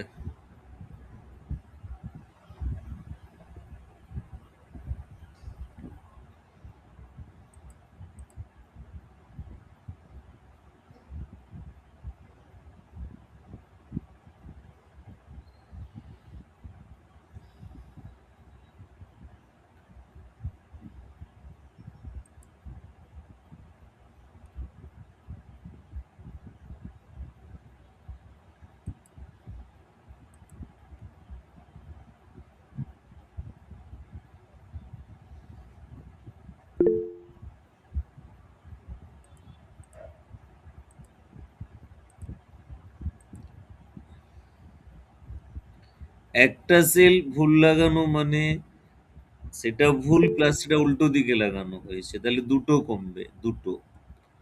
আর রেজিস্ট্যান্স কখনো কমে না, রেজিস্ট্যান্স যোগটাই হবে। এটাই কোশ্চেন দিয়েছে, একটা সেল ভুল লাগিয়েছে মানে দুটো কমিয়ে দিতে হবে, কারণ সে নিজে ভুল লেগেছে প্লাস উল্টো দিকে লাগানো হয়েছে, এই জন্য দুবার মাইনাস হয়ে যাচ্ছে। এটা মনে রাখলেই হচ্ছে। দেবাশিস এগুলো করেছে, 17, 26, 31 ও আমাকে বললো পারেনি কেন। In the circuit shown P equals to R, the reading of galvanometer is same with S open or closed. ও, এস ওপেন ক্লোজ রাখলেও একই হচ্ছে মানে কি, তার মানে এটা ব্যালেন্সড আছে, তার মানে ব্যালেন্সড আছে। ব্যালেন্স যদি থাকে তাহলে এখান দিয়ে কোনো কারেন্ট যাবে না, একটা এদিক দিয়ে যাবে একটা এদিক দিয়ে যাবে। তাহলে আইপি তে যা যাবে আই কিউতেও তাই যাবে, আই আর যা যাবে আই জি তেও তাই যাবে। এই যে এখান দিয়ে একই কারেন্ট যাবে, তাহলে আই আর আই জি একই কারেন্ট হবে, এটাই হয়ে গেল আনসার। বুঝতে পেরেছিস দেবাশিস? স্যার নাম্বার 12 এর কোশ্চেনটা একটু কনফিউশন আছে। তুই ডিপিপি করিসনি কেন? তোর কনফিউশন আছে ওটা করেছি তো, পারলা তো? সত্যি করেছি। দাদা আমার খাতার ছবি তুলে পাঠা, তারপর আমি বিশ্বাস করবো। কি কনফিউশন বল। ও স্যার 12টা স্যার বুঝতে পারছি না, the current in a copper wire. Question পড়তে হবে না, আনসার কি আছে আর তোর কনফিউশন কি বল। মানে স্যার বুঝতে পারছি না কোশ্চেনটা পড়ে, মানে কি হতে পারে অ্যান্সারটা।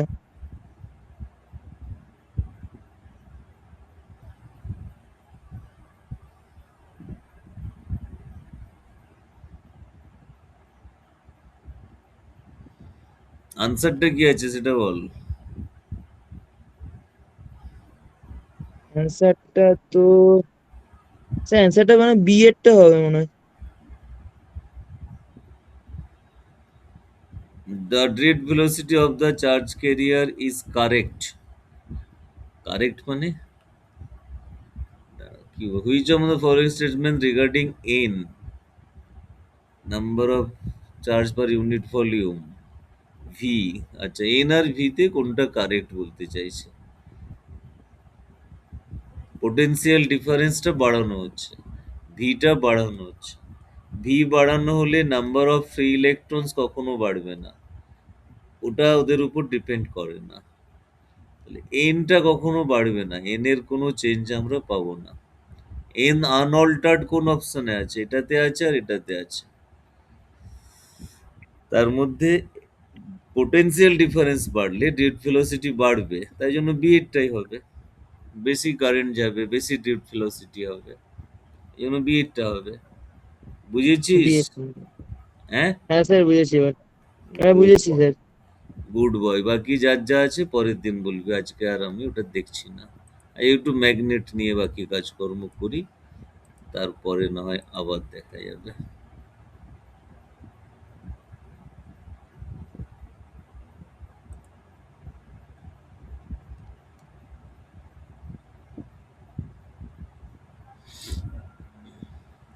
ম্যাগনেট, আমরা যে বায়োসাভার্ট ল দিয়ে ম্যাগনেটিক ফিল্ড বের করা শিখেছিলাম, সেই বায়োসাভার্ট ল দিয়েই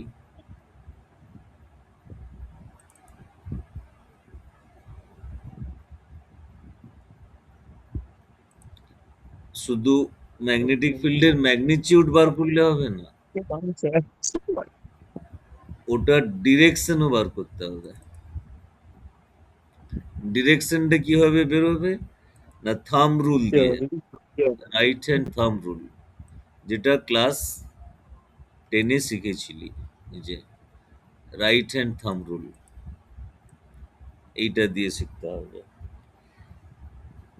বুড়ো আঙুল থাম্বের দিকে যদি কারেন্ট যায়, বাকি আঙুলগুলো বোঝাবে ডিরেকশন অফ ম্যাগনেটিক ফিল্ড।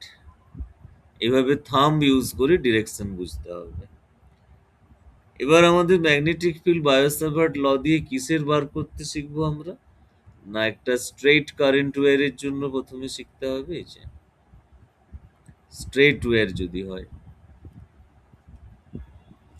এরকম একটা স্ট্রেইট ওয়্যার আছে, তার দিয়ে কারেন্ট যাচ্ছে আই, ওটার থেকে আর ডিস্টেন্সে ফিল্ড বার করতে বললো। এখানটায় ম্যাগনেটিক ফিল্ড কত হবে? এই যে এন্ড পয়েন্ট গুলো, সেটা ধরা যাক φ1 আর এদিকেরটা φ2 অ্যাঙ্গেল তৈরি করেছে। তাহলে ইন্টিগ্রেশন করে যে ফর্মুলাটা আসে সেটা হচ্ছে এইটা, φ1 φ2 এই পয়েন্টের অ্যাঙ্গেল গুলো, এটা হচ্ছে মেন ফর্মুলা। এই ইন্টিগ্রেশন করে ক্যালকুলেশনে যাচ্ছি না, এটা এমনিতেই ইন্টিগ্রেশন ব্যাপারটা সিবিএসসিরও সিলেবাস থেকে বাদ দিয়ে দিয়েছে, শুধু ফর্মুলাটা লাগবে আমাদের। আর করালে বুঝবিও না, কারণ ইন্টিগ্রেশন এমনি নর্মাল টাইপের নয়, একটু অন্য টাইপের। একটু এবার নামাবেন, স্পেশাল ফর্মুলাটি লেখা বাকি আছে। হ্যাঁ কি আছে? একটু নামাবেন, ফর্মুলাটি লেখা বাকি আছে। ফর্মুলাটা এই যে এইটাই আবার লিখ, শুধু 90 না লিখে φ1 φ2 লিখ, ভাই লিখে নেবো, ঠিক আছে। আর ডি না লিখে আর লিখ। এবার যদি দুদিকেই ইনফাইনাইট হয়, ইনফাইনাইট হয়, তাহলে এই যে অ্যাঙ্গেল গুলো বাড়তেই থাকবে। অ্যাঙ্গেল বাড়তে বাড়তে ম্যাক্সিমাম কত হবে? 90 ডিগ্রি, সেটাই বসিয়েছে। সাইন 90 কে 1 করে দে, দুটো সাইন 90 1 হয়ে গেলে কত দাঁড়াবে? মিউ 0 আই বাই 2 পাই আর, এইটা দাঁড়াবে।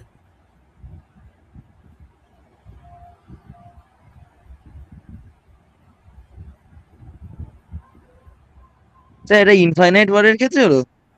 হুম।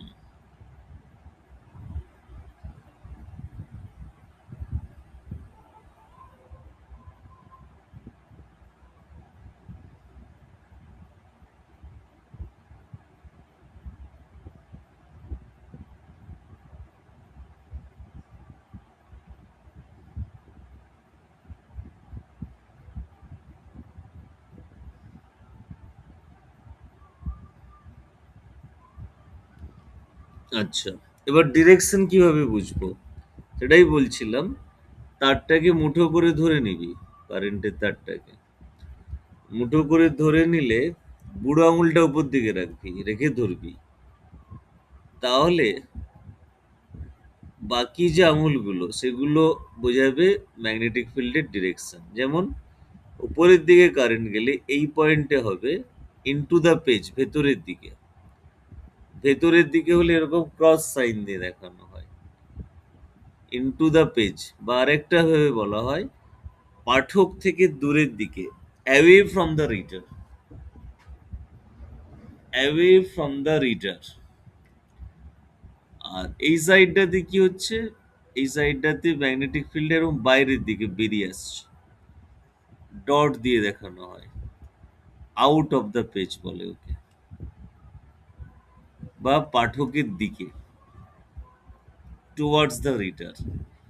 এইভাবে আমাদের ম্যাগনেটিক ফিল্ডের ডিরেকশনও মনে রাখতে হবে। আচ্ছা, ইনফাইনাইট না হয়ে একটা দিক ইনফাইনাইট, একটা দিক অ্যাঙ্গেল আছে, সেরকমও হতে পারে, এরকম কেসও হতে পারে। নোট রাখবি, এটারও নোট রাখবি। এরকম স্পেশাল কেস গুলো আমাদের বইতে করা নেই, বইতে স্যার করা নেই। বলুন। হ্যাঁ, আগেরটা আগের আরেকবার বলবেন? কোনটা? এইটা? আগেরটা। আগেরটা? আগেরটা মানে এইটা? হুম হুম এই ডিরেকশনটা না কোনটা বলছিস? ডিরেকশনটা, হ্যাঁ। আচ্ছা, ডিরেকশনটা।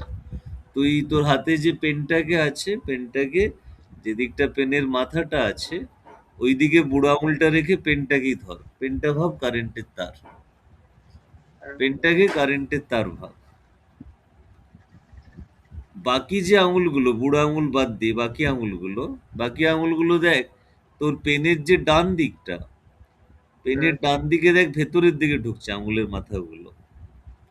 হুম ঢুকছে ভেতরের দিকে, হুম তাহলে ইনটু দ্য পেজ ভেতরের দিকে। আর বাঁ দিকে কি হচ্ছে, আঙুলগুলো বাইরে বেরিয়ে আসছে, হুম আউট অফ দ্য পেজ। এই ব্যাপার। নিজের হাতের পেনটাকে মুঠো করে ধরবি তাহলেই হবে, তাতেই বুঝতে পেরে যাবি। ঠিক আছে? আচ্ছা। হুম আচ্ছা, সেমি ইনফাইনাইট বলে একটা ব্যাপার হয়। সেমি ইনফাইনাইট মানে একটা দিকে ইনফাইনাইট আছে, অন্য দিকে নেই, তারটাই নেই। তাহলে একটা দিকের জন্য জিরো বসে যাবে, অন্য দিক 90। ফর্মুলাটা এসে যাবে মিউ জিরো আই বাই 4 পাই আর, এরকম ফর্মুলা এসে যাবে। এটাকে সেমি ইনফাইনাইটের জন্য বলা হয়।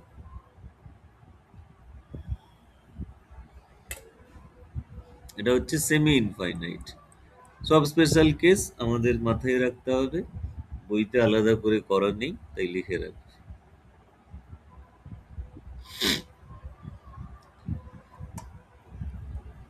অনেক সময় এই এই জায়গার অ্যাঙ্গেল গুলো না দিয়ে এইখানের অ্যাঙ্গেল বলা থাকে, তারের কাছের অ্যাঙ্গেল গুলো। তাহলে কিন্তু ফর্মুলাটা কস দিয়ে চলে আসবে। কারণ ওই যে এই অ্যাঙ্গেল গুলোকে তাহলে 90 - α1 90 - α2 করে লিখতে হচ্ছে। অটোমেটিক্যালি ত্রিকোণমিতির ফর্মুলা থেকেই ফর্মুলাটা কস দিয়ে চলে আসবে। মানে আমি যদি পুরো তারটা ধরেই লিখি, পয়েন্ট এইটা, এখানে ম্যাগনেটিক ফিল্ড বার করছি, আমার φ1 আর φ2 অ্যাঙ্গেলটা এই পয়েন্টের সাথে বলা থাকলো, তখন অটোমেটিক্যালি এইরকম চলে আসবে। ওটা আলাদা করে মাথায় রাখার দরকার নেই, আমাদের ওই মেন মাথায় রাখলেই হবে।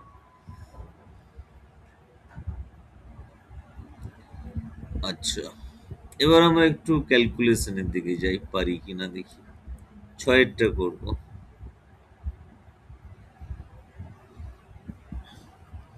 Question number 6।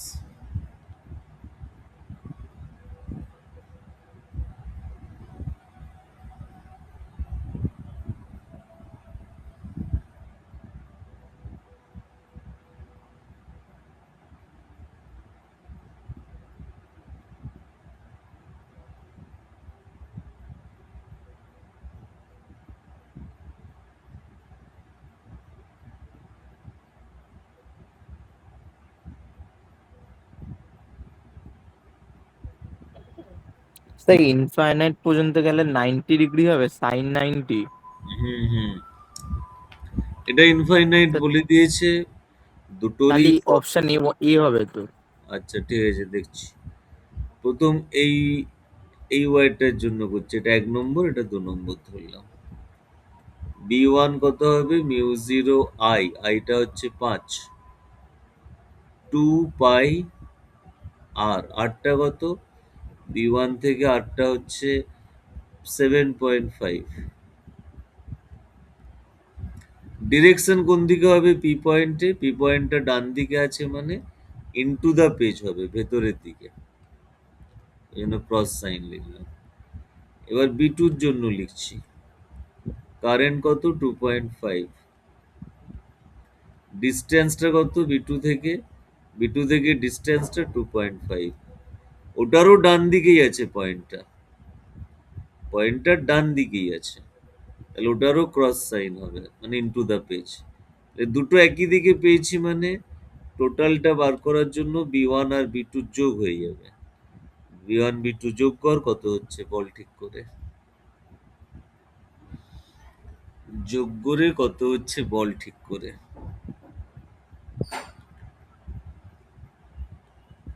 আচ্ছা অপশন 2 টা হবে তো সেই মিউ 0/2 পাই কে বের করে দিলাম।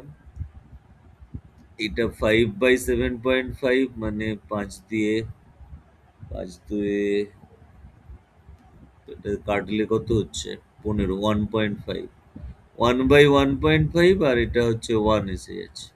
এটা যোগ করলে যা হবে সেটাই।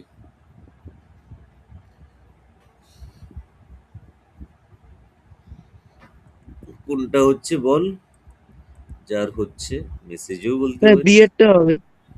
আহ, দেবাশিস বলেছে দেখলাম 2 নাম্বারটা। স্যার ওই আউটসাইড অফ দ্য পিচ মানে ওই যেখানে ইনটু দিলেন কেন? এটা দুটোই ভেতরের দিকে হচ্ছে, দুটোর কোনোটাই বাইরে হয়নি তো। এই ওয়্যারটার জন্য ভেতরের দিকে হবে এরকম, আর এটার হ্যাঁ। জন্য হবে। ইনটু নয় ওটা, ওটা চিহ্ন। ওটা দিয়ে বোঝানো ও হয় যে ইনটু দ্য পেজ। এই চিহ্ন হলে ইনটু দ্য ও পেজ, আর শুধু ডট দিলে আউট অফ দ্য পেজ। এটা চিহ্নটা। মানে ওটা ভেতরের দিকে বোঝাচ্ছে। হ্যাঁ, ভেতরের দিকে বোঝা যাচ্ছে। দেখছিস না অপশন গুলোতে এগুলো ক্রস আছে, এগুলো ডট আছে এই যে। ও হ্যাঁ তো। হুম, আচ্ছা আচ্ছা। ওইভাবেই দেয়া থাকবে কোশ্চেন, ওইভাবেই কোশ্চেন দেয়া থাকবে। ওইটাই sign convention, into the page আর আউট অফ দ্য পেজ বোঝানোর। ওই কনভেনশনই থাকবে। আচ্ছা, আরেকটা করবো, আটেরটা।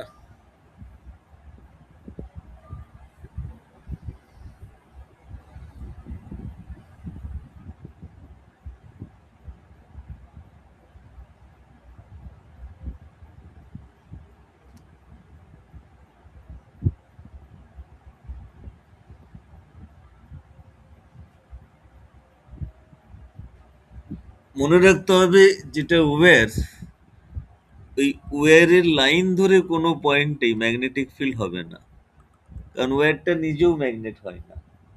ও চারপাশে ম্যাগনেটিক ফিল্ড তৈরি করে। ওই অ্যাক্সিসে, ওই লাইনে কোনো ম্যাগনেটিক ফিল্ড ওয়্যারটা বানাবে না। তাহলে এই যে পার্টটা, এই পার্টের লাইনে পড়ে গেছে, এর জন্য কোনো কিছু হবে না। তেমন এই পার্টটা যেটা, ওরও লাইনে পড়ে গেছে, এটার জন্য হবে না। হবে কোন পার্টগুলোর জন্য? না, এই পার্টটুকুর জন্য হবে, আর এই পার্টটুকুর জন্য হবে। এই দুটো পার্টের জন্য হবে। এই দুটো পার্টেরই দেখতে পাচ্ছি সেমি ইনফাইনাইট হয়ে গেছে, অর্ধ অসীম। সেমি ইনফাইনাইট মানে একটা দিকের এন্ডে আছে, সেমি ইনফাইনাইট। তাহলে সেমি ইনফাইনাইটে কি ফর্মুলা শিখেছি? মিউ 0/4 পাই আর। পাইটা এখানে ডি লেখা আছে। এই পার্টের জন্য ডিরেকশন কোন দিকে হবে?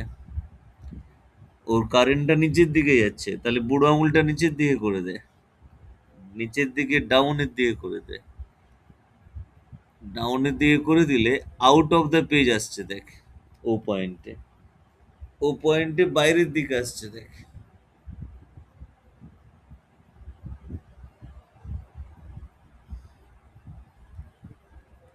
আর তেমনি এই ওয়্যারটার জন্য ও পয়েন্টে বাইরের দিকেই আসছে, ওই থাম রুল দিয়ে। থাম রুল ইউজ করলে এরকম বাইরের দিকেই আসছে। তাহলে দুটো ওয়্যারের জন্যই বাইরের দিকে, আর দুটোরই অর্ধেক অসীম, অর্ধেক অসীম, সেমি ইনফাইনাইট। তাহলে যোগ হয়ে যাবে। এ দুটো যোগ করে দে, আর দুটোর বাইরের দিকে মানে ডট সাইনটা হবে। তাহলে কোনটা আনসার হচ্ছে? Option A. হুম, একদম অপশন এ ঠিক। স্যার। হ্যাঁ, অপশন এইটটা। আচ্ছা, বেশ। সার্কুলার ওয়্যারের জন্য কি হয় তারও ফর্মুলা ইন্টিগ্রেশন করেই বানানো যায়, সার্কেল যদি হয়। তো সেই ইন্টিগ্রেশনও আমাদের সিলেবাসে নেই, তাই সেটা নিয়ে ভাবারও দরকার নেই। ফর্মুলা হচ্ছে এইটা। সার্কেলের সেন্টারে যদি বলে, সেন্টারে হচ্ছে এই ফর্মুলা। সার্কেলের সেন্টারে যদি বলে, সাইনটা কিভাবে, ডিরেকশন কিভাবে হবে? না, যদি অ্যান্টি ক্লকওয়াইজ কারেন্ট হয় তাহলে বাইরের দিকে, out of the page. Current যদি অ্যান্টি ক্লকওয়াইজ হয়, লিখে রাখবি এসি ডব্লিউ কারেন্ট হলে আউট অফ দ্য পেজ। আর যদি ক্লকওয়াইজ কারেন্ট হয় লুপটাই যদি ক্লকওয়াইজ কারেন্ট যায় এরকম, তাহলে ইনটু দ্য পেজ। ক্লকওয়াইজ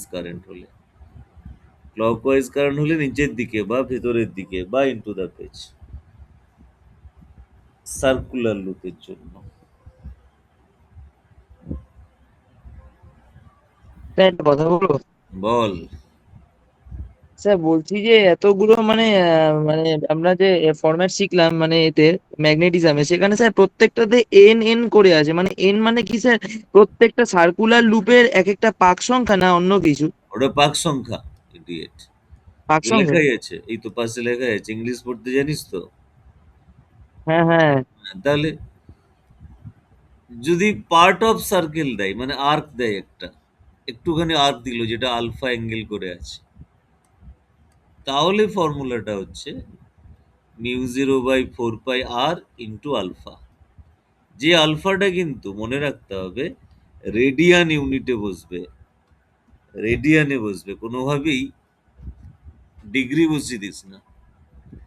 যেমন ধর, এরকম একটা সেমি সার্কেল আছে, অর্ধবৃত্ত। অর্ধবৃত্ত কত অ্যাঙ্গেল করে এখানটায় সেন্টারে? 180। রেডিয়ানে বল, আবার 180 বলে। পাই পাই। পাই, সেই ডিগ্রি কোনো অ্যাঙ্গেলের ইউনিট নয়। পাই, পাই পাই কেটে দে, তাহলে অর্ধেক বৃত্ত হলে কত হচ্ছে অ্যান্সারটা? এইটা মনে থাকবে।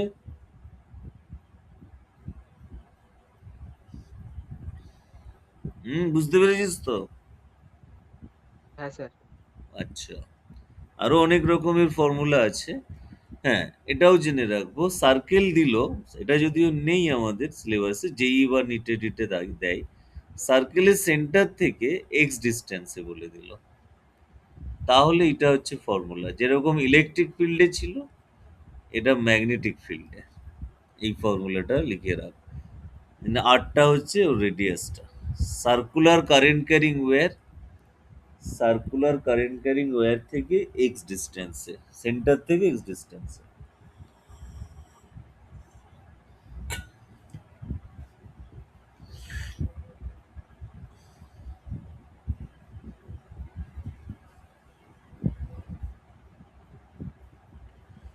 সেন্টার থেকে এক্স ডিস্টেন্সে। আচ্ছা, লিখে নিয়েছিস আশা করছি। একটু কোশ্চেনের দিকে আর দু একটা কোশ্চেন করাবো, তাহলেই হবে। বাকি এরপরে অ্যাম্পিয়ার্স ল বলে একটা ল আছে, সেটা ধরে আমরা পরের দিন পড়বো। অ্যাম্পিয়ার্স ল ধরে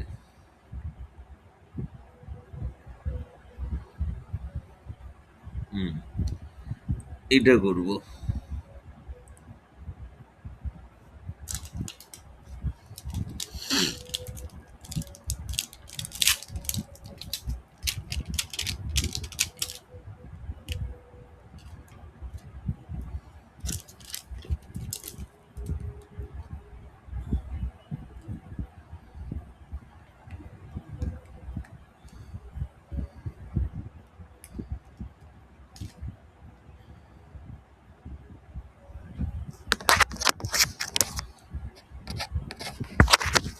স্যার μ0 I/4r।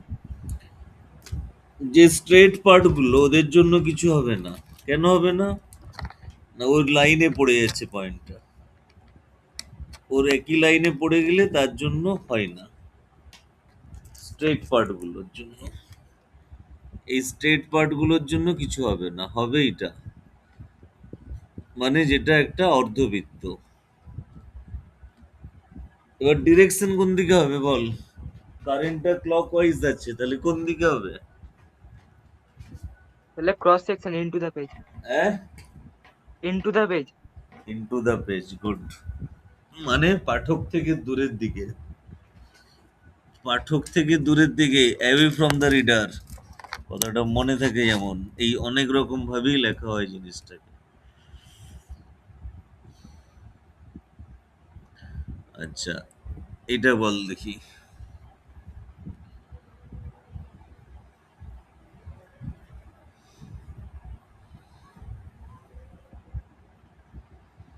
এটা দুটো সেমি সার্কেল আছে, এই পার্টগুলোর জন্য হবে না কারণ একই লাইনে পড়ে যাচ্ছে, সেম লাইনে পড়ে যাচ্ছে, ওদের জন্য হবে না।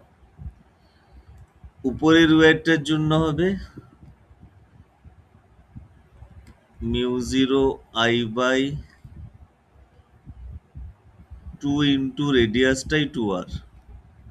কোন দিকে হবে? Anti clockwise current.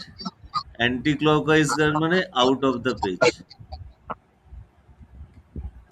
আর T নিচেরটার mu 0 I জন্য by হবে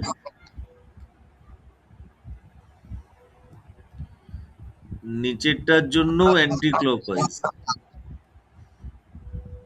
অ্যান্টি ক্লকওয়াইজ মানে ওটাও একই রকম হবে, ওটাও আউট অফ দ্য পেজ হবে। তাহলে দুটো অ্যাড হয়ে যাবে। অ্যাড করলে কত হচ্ছে? দুটোকে অ্যাড করে দে, কত হচ্ছে? 3 mu 0 I by 8r, না ওটা তো 4r, 3 mu 0 I by 4r। Hmm,